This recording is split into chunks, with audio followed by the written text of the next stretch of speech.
Que esse mesmo Espírito e poder que habitou em Jesus de Nazaré possa estar sobre sua vida, sobre a nossa vida. Quero convidar você a abrir a sua Bíblia na segunda carta de Pedro, capítulo 1, apenas 3 versículos, o 19, o 20 e 21. Quero pedir que, mesmo assentado, você acompanhe a leitura que será feita de forma reverente. O texto bíblico diz, no segundo da carta de Pedro 1, versículo 19: Temos assim tanto mais confirmada a palavra profética, e fazeis bem em atendê-la, como a uma candeia que brilha em lugar tenebroso, até que o dia clareie e a estrela da alva nasça em vosso coração. Sabendo primeiramente isto, que nenhuma profecia da Escritura provém de particular elucidação, porque nunca, jamais, qualquer profecia foi dada por vontade humana. Entretanto, homens santos falaram da parte de Deus, movidos pelo Espírito Santo. Temos tratado com vocês neste mês sobre a soberania do Rei. Nós começamos a falar que Deus é soberano, e isso se percebe nas coisas que Ele criou, na sua criação. Também foi dito aqui que Deus se mostra soberano quando age na vida dos patriarcas, fazendo promessas a Abraão, Isaque, Jacó e os seus 12 filhos. E nós somos filhos de Abraão. Na fé nós somos filhos de Abraão. Foi dito aqui deste lugar que a soberania do rei se mostra no Êxodo e na lei. Quando o povo estava escravo no Egito, o Senhor levanta um libertador e leva-os para o Monte Sinai e estabelece com eles ali uma aliança. Deus é soberano no Êxodo, através da libertação maravilhosa que Ele faz do Egito e da manifestação do clangor forte e todo o pavor que havia no Monte Sinai, e os 10 mandamentos, as 2 tábuas da lei, fora as leis cerimoniais, leis outras que foram dadas ao povo. Pois bem, hoje nós vamos falar da soberania do rei na voz dos profetas. Nós vamos olhar este ofício muito interessante nas histórias bíblicas. Agora eu queria fazer uma recapitulação histórica. Nós temos estimulado você a conhecer um pouco mais a Bíblia. Na nossa escola bíblica dominical, hoje de manhã teve uma classe que está tratando justamente da visão panorâmica da Bíblia. E às quartas-feiras também você é nosso convidado para participar. Porque você vai ver isso que eu vou dizer em 4 minutos para vocês. Vocês vão ver com mais detalhes durante esses estudos bíblicos. Importante você lembrar que Gênesis, o livro de Gênesis pode ser dividido em 5 atos. Você pode falar da criação, da queda, do dilúvio, da Torre de Babel e dos patriarcas. E você encerra o livro de Gênesis. O livro de Gênesis encerra com o pessoal no Egito. José era o segundo homem do Egito, e ele traz toda a sua família para o Egito. José morre, levanta um faraó que não conhece José, e passa a oprimir o povo. Durante 400 anos o povo é oprimido no Egito. Após isso, o Senhor levanta um libertador, um moço que foi tirado, uma criança que foi tirada das águas. Qual o nome dele? Moisés, Moshe. Moshe foi tirado das águas e ele se tornou depois o líder para libertar o povo da escravidão do Egito. Moisés traz então, na autoridade de Deus, essa libertação. Tem todo o enredo que você pode ver nas Escrituras Sagradas, e eles vão para o Sinai para adorar ao Senhor, e lá eles recebem a lei, e o Senhor faz um pacto.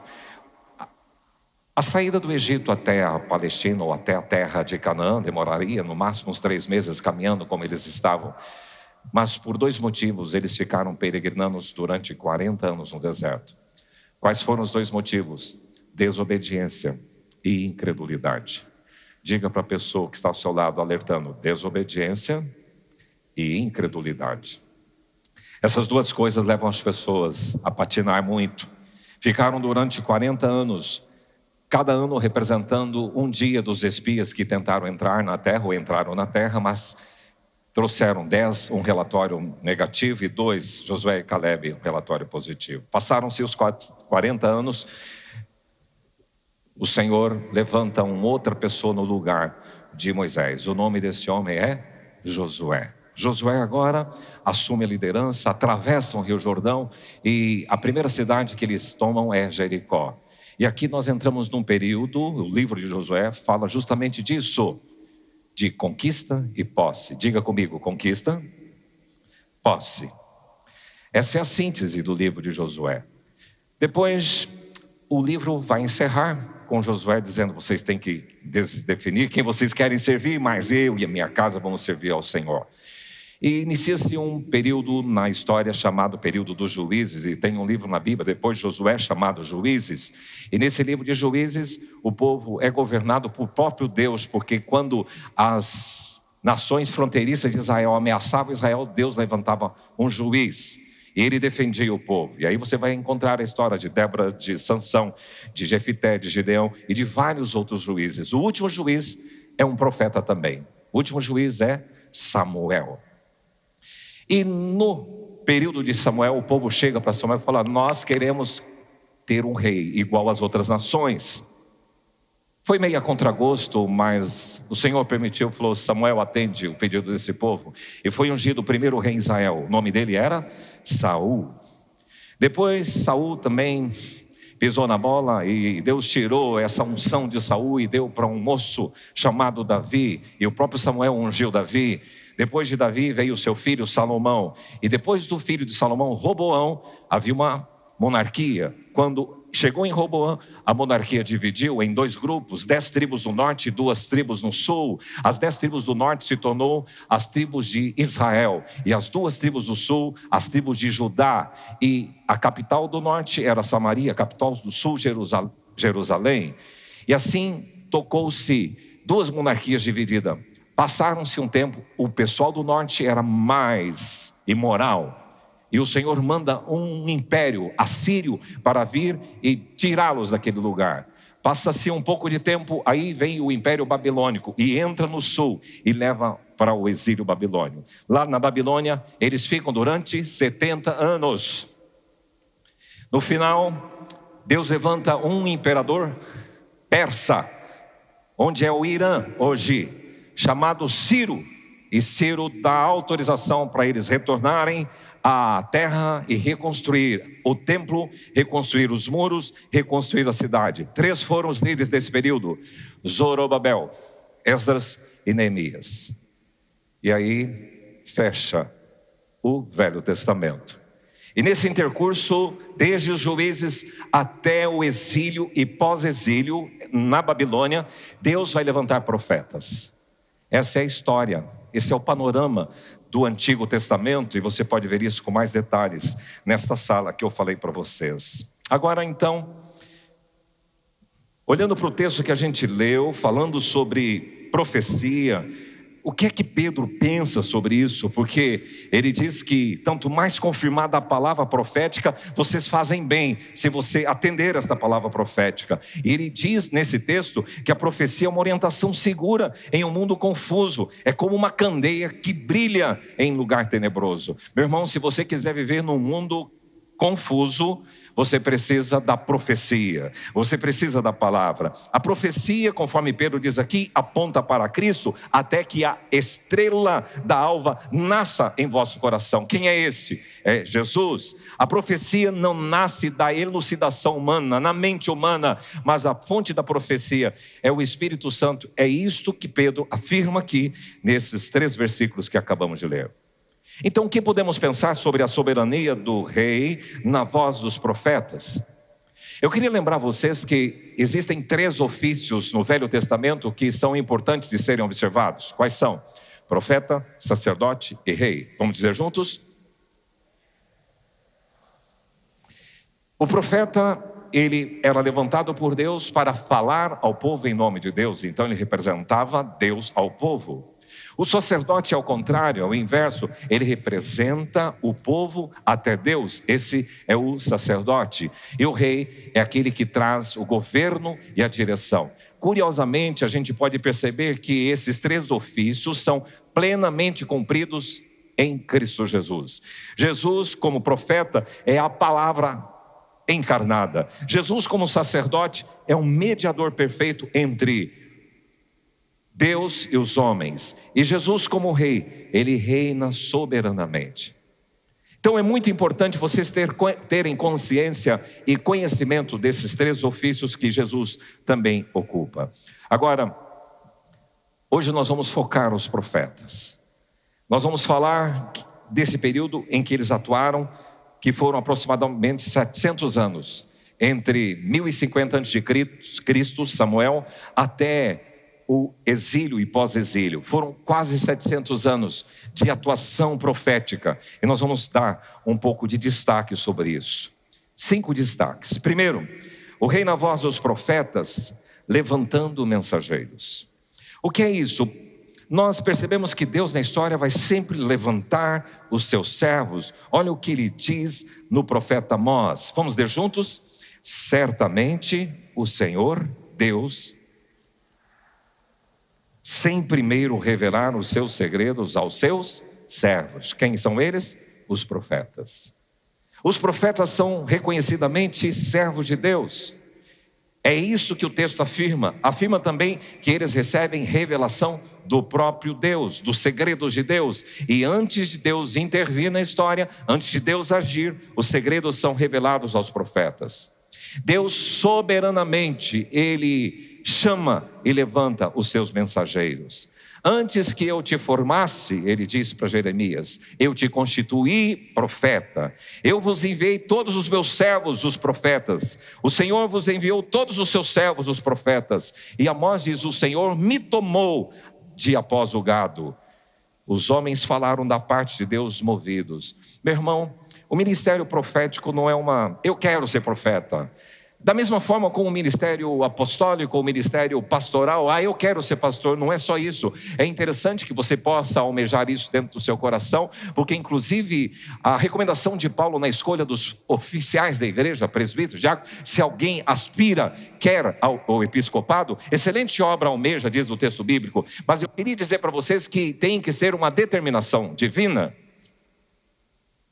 Eu olho para a minha história e falo, Deus, eu fui um vendedor de limão na feira, filho de uma mãe viúva, desde 11 anos, tocando a vida sozinho e ajudando. E jamais imaginei, mas um dia eu fiz um voto ao Senhor, que se eu passasse num concurso que eu queria fazer, que eu iria fazer o seminário, mas eu nunca pensei dizendo assim, eu quero ser pastor. Eu simplesmente disse, eu quero melhorar para servir melhor a igreja, porque sempre cresci num ambiente desse, de eclesiástico, e passei, depois eu percebi que o Senhor simplesmente afunilou para que entrasse no ofício ministerial pastoral. E desde então eu tenho entendido que o ministério não é uma opção pessoal, é uma determinação divina. E a gente percebe que então Deus, ele 3 coisas faz com os seus servos, os profetas. Ele chama, ele capacita e ele envia. Vamos dizer? Ele chama, ele capacita e ele envia. E é isso que encontramos nesta visão desses profetas que são levantados por Deus. Deus chama segundo a sua vontade. O chamado não nasce no coração do homem, mas nasce na vontade soberana de Deus. Isaías foi chamado por uma visão. Jeremias foi chamado antes do nascimento. Amós foi chamado do campo, ele era boieiro. Então, Deus chama. Mas segunda coisa, Deus capacita com a sua graça, porque muitas vezes a ideia que as pessoas têm é que Deus chama os capacitados, mas não é assim. Deus capacita os chamados. Isso é tremendo, porque mostra que o poder não é teu, a capacidade não é tua, não é você que faz, não é você que acontece, não é você quem realiza, é Deus quem age em você. Ele te habilita, Ele te prepara, Ele te forma. Moisés recebeu do Senhor a capacidade de falar. Ele mesmo disse, eu tenho problemas na voz. Isaías disse, o Senhor Deus purificou, eu sou um homem de impuros lábios. Jeremias, ele expressa os seus sentimentos, está lá registrado no capítulo 1, versículo 6. Senhor Deus, eis que eu não sei falar, porque não passo de uma criança. Mas o Senhor, disse Jeremias, me disse, não passo de uma criança, porque a todos a quem eu te enviar, irás. Não digas não passo de uma criança, e tudo quanto eu te mandar você vai falar. Deus capacita, chama, capacita e depois envia. Ele envia para cumprir uma missão, cumprir um propósito. Isaías foi enviado a um povo de coração endurecido. E o texto diz: vai, Isaías, e dize a este povo. Jeremias foi instruído: a todos a quem eu te enviar. Ezequiel foi enviado a um povo rebelde. E Jonas foi enviado a uma cidade terrível e arrogante, como era Nínive, capital da Síria. Deus envia, Deus manda, Deus designa. Deus é soberano e Ele demonstra isso, levantando mensageiros, chamando, capacitando e enviando. Mas encontramos a soberania do rei na voz dos profetas falando ao seu povo. Ouça o que o autor aos Hebreus menciona sobre este rei soberano. Vamos ler juntos novamente. Havendo Deus outrora falado muitas vezes.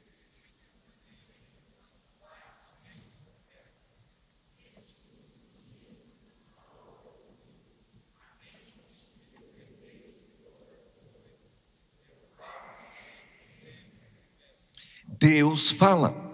O Deus da Bíblia não é um Deus silencioso. É um Deus comunicativo. Havendo Deus outrora falado, muitas vezes, aos pais. Ele fala com os homens, Ele comunica com o seu povo, Ele declara a sua vontade, Ele se revela. Ele nunca deixou o seu povo sem norte, sem direção, no escuro e sem orientação. Ele sempre falou. Segunda coisa, Ele fala de muitas maneiras. Nós podemos ver que Deus se comunica através das coisas criadas, a revelação através da criação. Esses dias atrás, eu já tinha reparado isso, que o pardal ele não anda, o pardal pula. Mas eu reparei esses dias, o João de Barro ou a Maria Barreira, como é que eles andam? Vocês já viram? Repare um dia que você estiver em algum lugar, eles andam assim. Eles andam imponente. Eu achei muito lindo, porque parece que ele é um bom construtor, e ele é um soldado de Jesus, ele anda bonito, ele anda marchando. Então, de alguma forma, Deus nos ensina através das coisas criadas, e os céus, diz as Escrituras, Salmo 19, manifestam a glória de Deus, o firmamento anuncia as obras das suas mãos. Deus se revela, Deus se comunica pela criação, Ele fala através de visões, Ele fala através do panorama e das circunstâncias históricas, Ele nos fala através dos profetas. Os profetas são um meio utilizado por Deus para comunicar a sua mensagem ao seu povo. Em várias passagens bíblicas vamos encontrar a seguinte expressão: veio a palavra do Senhor a... Isso aconteceu, veio a palavra do Senhor a Samuel, a Natã, veio a palavra do Senhor a Elias, a Isaías, a Jeremias, a Jonas, a Ageu e Zacarias. Ou então, algumas vezes você vai encontrar a expressão: assim diz o Senhor, porque Deus fala de muitas maneiras, nos falou de várias vezes. E por último, o texto diz: o Senhor nos falou através do seu Filho. Jesus é a revelação máxima de Deus. Ele é a revelação especial, Ele é o ápice, Ele é o ponto final, Ele é a voz definitiva de Deus. Ele falou plenamente aos homens através do Filho, a palavra encarnada. E quando olhamos para as Escrituras, nós estamos diante do registro da revelação de Deus. Então você tem visto comigo aí a soberania do rei na voz dos profetas. Diga comigo: levantando mensageiros, falando ao seu povo. Em terceiro lugar, diga comigo: governando a história. Em toda a história encontramos um Deus ativo, participativo e atuante. Desde o período de Juízes até o retorno do exílio, você vai perceber uma ação profética. Porque Samuel é o primeiro profeta. Interessante que sobre essa participação ativa de Deus em toda a história e de forma profética, nós vamos encontrar nesse período. Veja o que Daniel 4,17 diz, vamos ler juntos. Esta sentença é por decreto dos, e esta ordem por mandato dos santos, a fim de que conheçam os viventes que o Altíssimo tem domínio sobre o reino dos homens, e o dá a quem quer, até o mais humilde dos homens constitui sobre eles. Deus é soberano sobre todos esses caras, o Trump, o Macron, Putin, Khamenei, Lula, todos. Deus é soberano. E muitas vezes a gente pensa que esses caras estão no poder da história. A ação dos profetas então vai começar no ano 1050 com Samuel. Essa é a marca do início da tradição profética na Bíblia. Profetas que atuaram então depois no exílio, nos Juízes, o Samuel começa assim na monarquia, no cativeiro e depois do cativeiro. Então eu queria olhar de forma bem objetiva, em primeiro lugar sobre a ação dos profetas antes do exílio, na monarquia. Você vai encontrar homens como Samuel, Natã e Gade. Samuel foi um profeta usado por Deus para tratar de forma muito firme com Saul. Samuel também, um profeta, foi usado para tratar com Davi. Depois de Samuel nós vamos encontrar um profeta chamado Natã falando com o rei Davi. Natã era um mentor, Natã era um conselheiro. Como Samuel também foi para Davi, agora Natã se manifesta assim. Agora, na monarquia, depois de Davi, Roboão, vem todos os reis, tanto no norte como no sul. Você vai encontrar profetas como Elias e Eliseu, profetas que colocaram e confrontaram. Elias, por exemplo, confrontou Acabe, Jezabel, aquela perversa, e os profetas foram levantados assim, nesse período da monarquia. E aí entra vários livros do Velho Testamento, que são chamados profetas maiores e profetas menores. Você encontrará Amós, Oséias, Isaías, Jeremias e Miqueias, nesse período de monarquia. E eles atuaram advertindo e chamando o povo ao arrependimento. Eles atuaram denunciando o pecado, especialmente a idolatria e a injustiça. Eles confrontavam a falsa religiosidade do povo. Que adianta? Este povo honra-me com os lábios, mas o coração está longe de mim. E eles eram levantados para declarar isso ao povo. Eles eram levantados para anunciar o juízo iminente e dizendo: votem-se para Deus, povo, se vocês não se arrependerem, o juízo virá. Então, antes de irem para a Síria, antes de irem para a Babilônia, foram advertidos pelos profetas do Senhor. Agora, não ouviram os profetas. O povo não ouviu e foi levado para o cativeiro. Então Deus poderia brincar como a gente brinca, tá vendo? Se lascou, agora quebrem a cara, não estou nem aí com vocês. Deus é tão gracioso e misericordioso, porque mesmo no exílio, Ele levanta os seus servos profetas. E lá no exílio, eles são levantados para dizer: olha, foi dito, Deus é soberano. E o que vocês estão vivendo hoje aqui no cativeiro, no exílio, é disciplina pelo seu pecado, pelo nosso pecado, pelo pecado da nossa nação. O que estamos vivendo aqui no exílio, os profetas eram levantados para declarar ao povo, é responsabilidade pessoal. Mas os profetas no exílio também diziam: Deus está mostrando que existe um caminho, existe uma alternativa, existe esperança de restauração.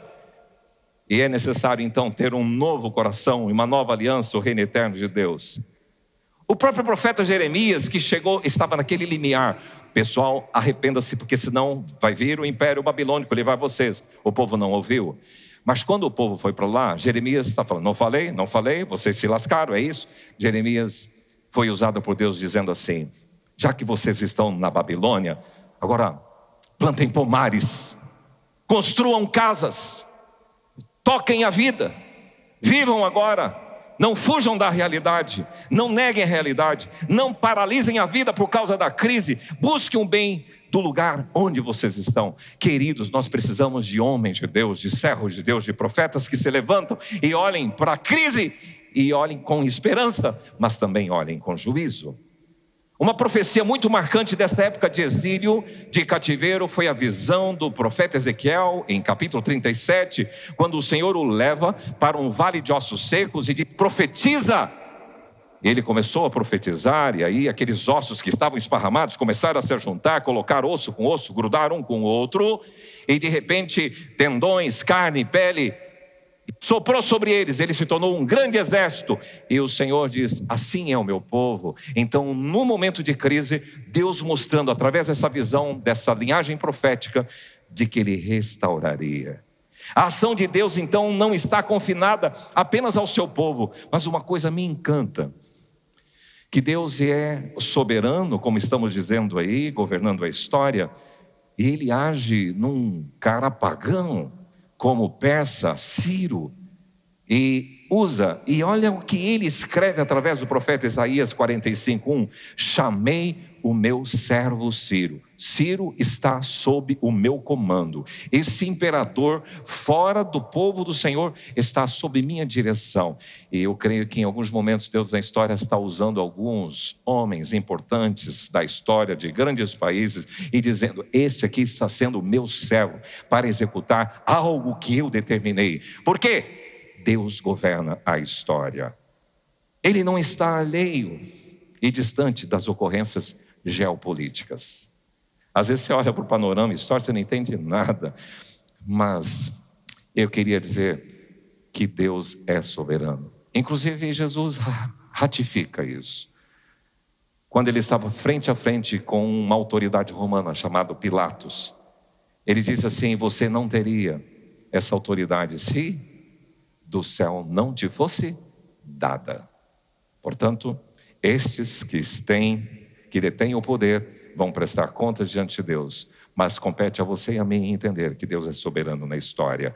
E a ação dos profetas depois do exílio, Deus levantou profetas para atuarem naquele período de reconstrução. Eles estavam desanimados, chegaram lá, templo destruído, muro destruído, cidade destruída, tem que levantar tudo. Então Deus levanta 3 profetas importantes: Amós, Zacarias e Malaquias, para estimular: povo, vamos construir. Em contraposição a esses 3 profetas, levanta Sambalá e Tobias, que vem: vocês não vão conseguir, vocês são fracotes, vocês não têm recursos, vocês não têm condições, vocês não vão conseguir. E os profetas: vamos, Deus disse que nós vamos construir. Esta é a ação profética do período de Juízes até o pós-exílio, a reconstrução. Antes do juízo, o Senhor adverte. No juízo, o Senhor sustenta. Depois do juízo, o Senhor restaura. Pois bem, a soberania do rei na voz dos profetas, levantando mensageiros, falando ao seu povo, governando a história, e agora transformando o coração do seu povo. Ah, que fantástico quando a gente escuta um profeta dizendo assim: enganoso é o coração do homem e desesperadamente corrupto, quem o conhecerá? Você sabe me dizer qual profeta disse isso? Profeta Jeremias, está registrado lá em Jeremias 17:9. Mas Jeremias faz coro com Isaías, que também profeta, fala sobre esse Deus que vai mexer, vai futricar, que vai cutucar o coração do homem. Lá em Isaías 46:12, ouvi-me vós que sois de obstinado coração, que estáis longe da justiça. Deus quer tratar o coração. E olha só a palavra de Ezequiel, vamos ler juntos: dá-vos-ei coração novo. Vocês estão vivos aí? Vamos ler com força de novo: dá-vos-ei coração novo.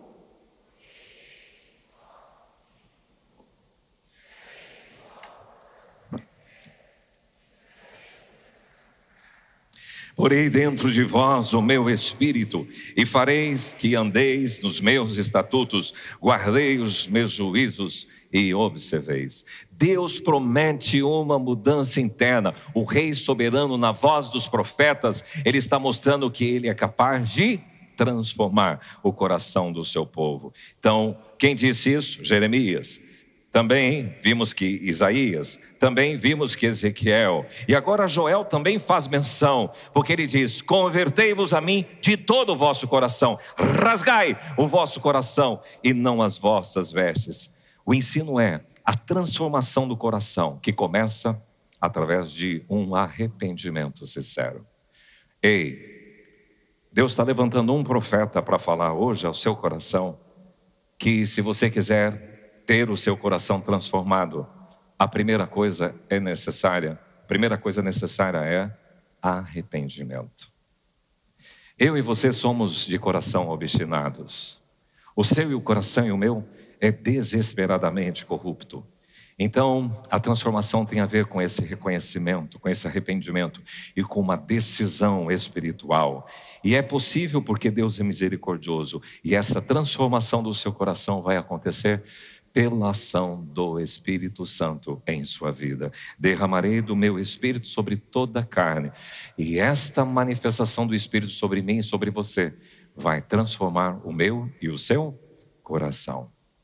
Agora, interessante que anos mais tarde, falando sobre a ação profética na vida das pessoas, Paulo escreve à igreja de Corinto explicando sobre os dons, e ele fala sobre o dom de profecia. O que diz esse texto? Vamos ler juntos? Mas o que profetiza fala aos homens, edificando e consolando. Aqui está a proposta tríplice da profecia: edificar, exortar e consolar. Edificar é uma palavra da construção civil. É construir. O Espírito Santo, através da profecia, vai edificar, construir no seu coração transformado. Vai promover o seu crescimento em sabedoria cristã, em piedade e em santidade. Deus vai fazer isso no coração transformado. Mas a profecia não é só para edificar. A profecia também é para exortar, para convocar você, para aproximar de você, para ajudar, trazer palavras instrutivas, encorajadoras, motivadoras.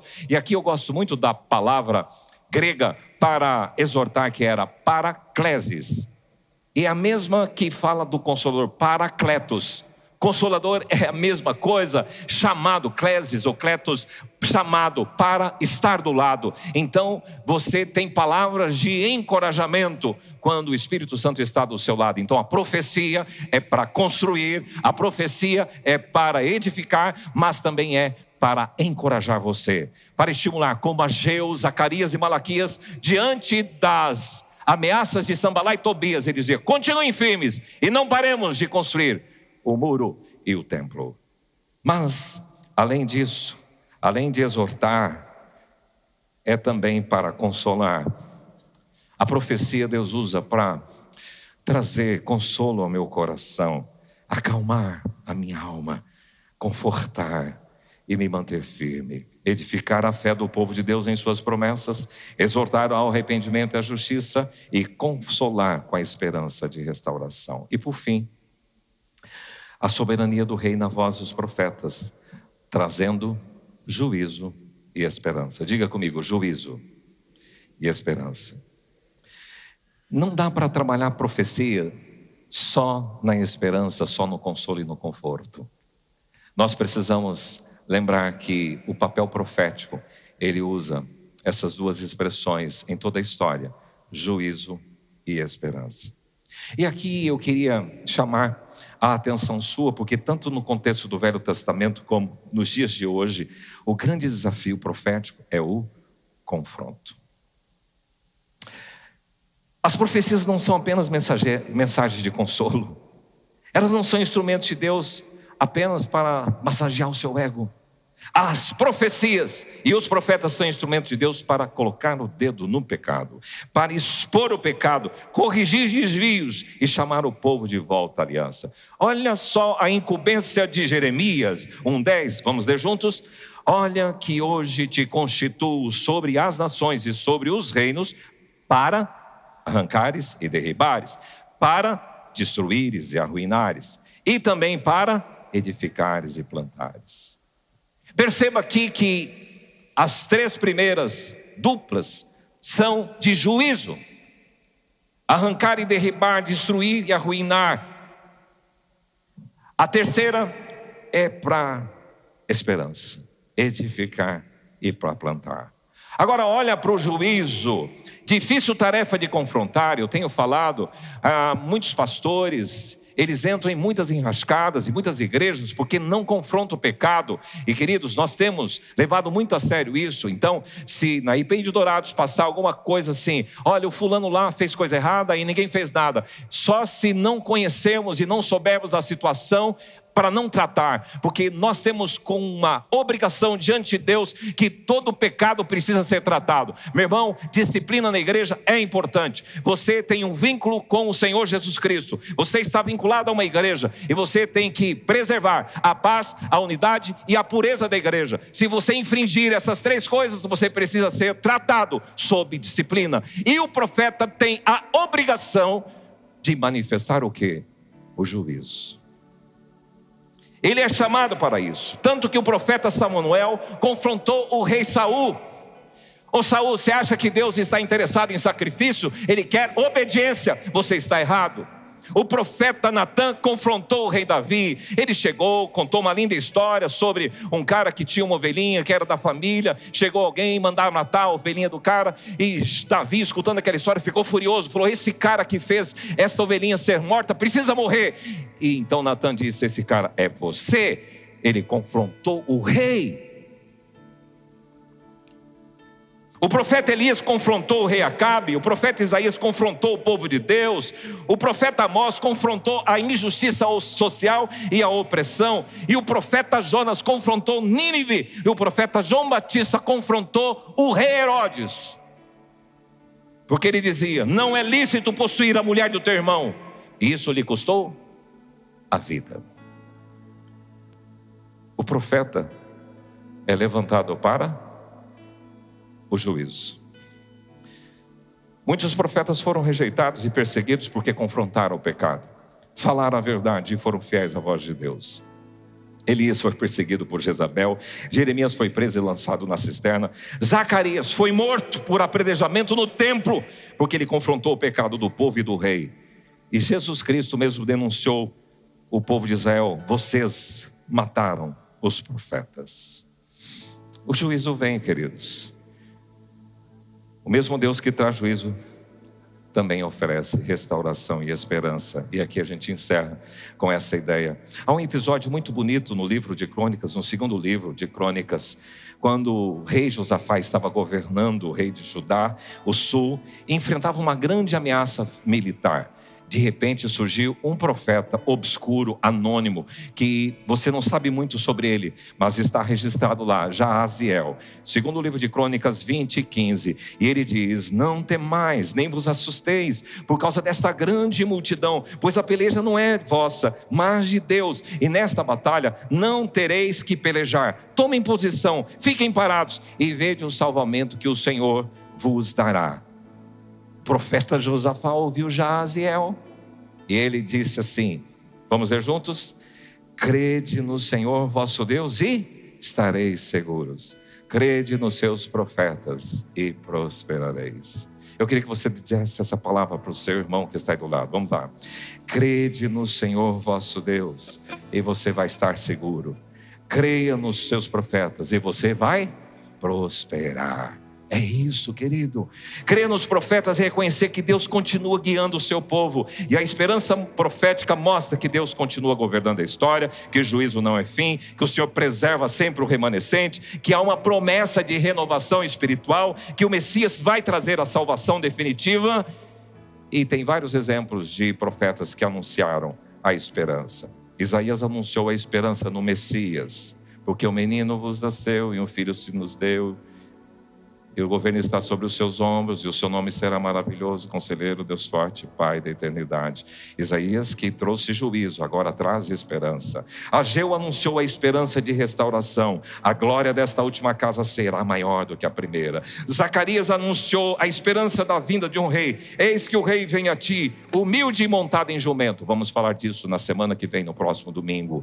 Joel anunciou a esperança do derramamento do Espírito. Derramarei do meu Espírito sobre toda a carne.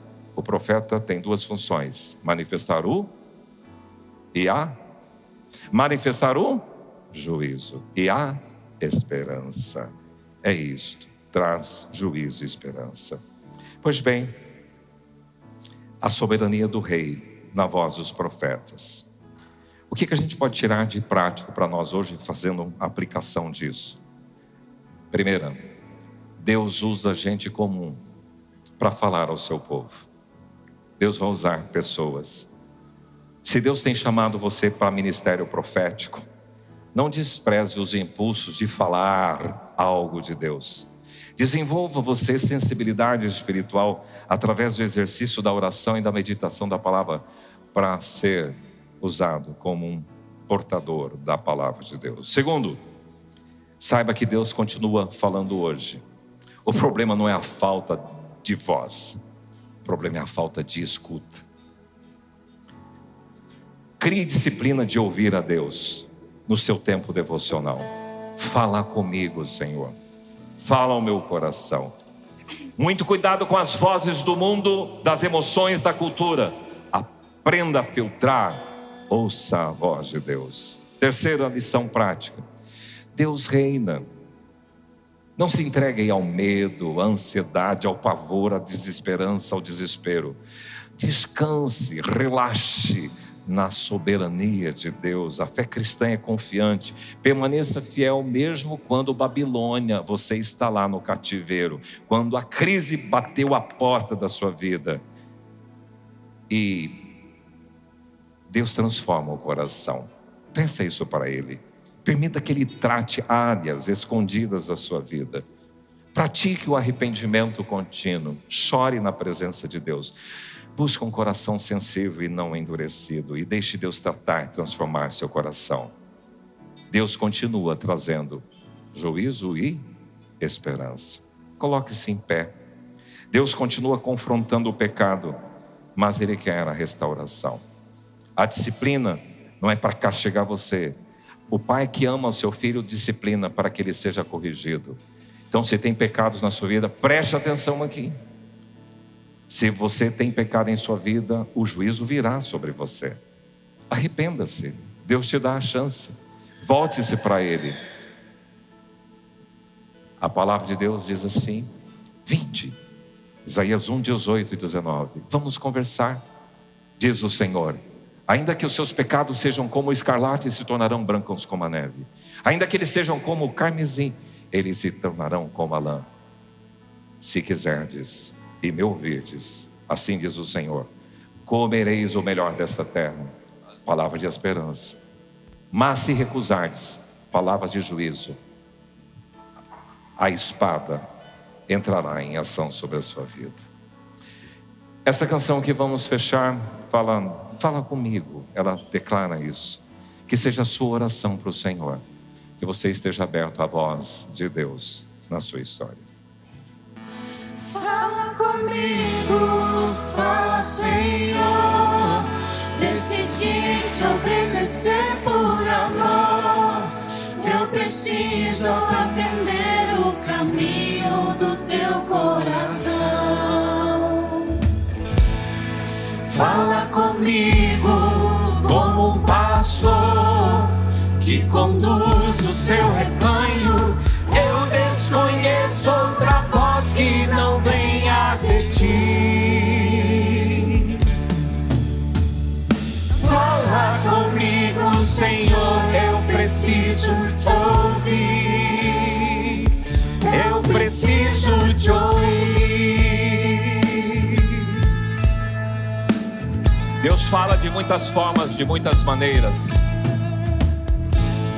Sei que me falas através de um irmão.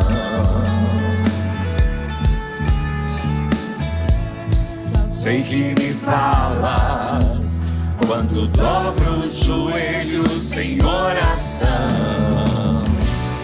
Sei que me falas pela tua palavra.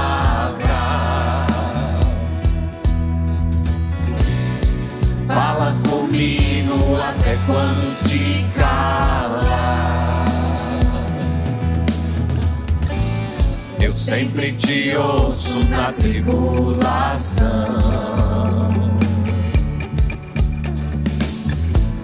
A voz me acalma e traz consolo ao meu coração. E quando não sei que direção tomar, eu paro tudo pra te escutar. Nada é mais importante, eu só quero te ouvir falar. Fala comigo, fala, Senhor. Decidi te obedecer por amor. Eu preciso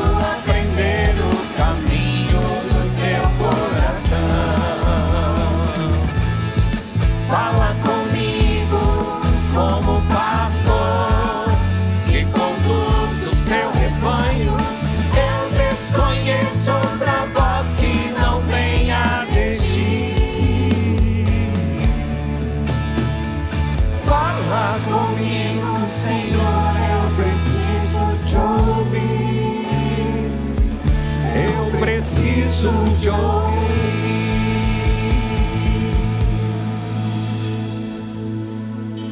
É a nossa oração, Pai, nesta noite. Obrigado porque o Senhor é soberano na história. O Senhor é Rei absoluto. E a soberania do Senhor se manifesta no ministério profético. Porque o Senhor levantou essas pessoas. O Senhor os chamou, os capacitou e os enviou. E pode ser que tem pessoas aqui que estão nesse rol de gente que terá essa incumbência, por isso que ele consiga discernir esse entendimento. Pai, o profeta foi chamado para falar ao seu povo, porque o Senhor fala de várias formas, mas onde o Senhor nos enviar que possamos ir e declarar. Levanta pessoas aqui, Pai, que serão usadas para serem profetas lá no ambiente de trabalho, no escritório, na empresa, na universidade, na classe, no colégio, onde estiverem, na vizinhança, no condomínio, que o Senhor use o seu povo para falar. Ah, Pai, quem está no poder não são esses poderosos dos nossos tempos. O Senhor está acima de todos eles. O Senhor governa a história. O Senhor que destitui reis a quem o Senhor quer. E o Senhor usa até homens iníquos.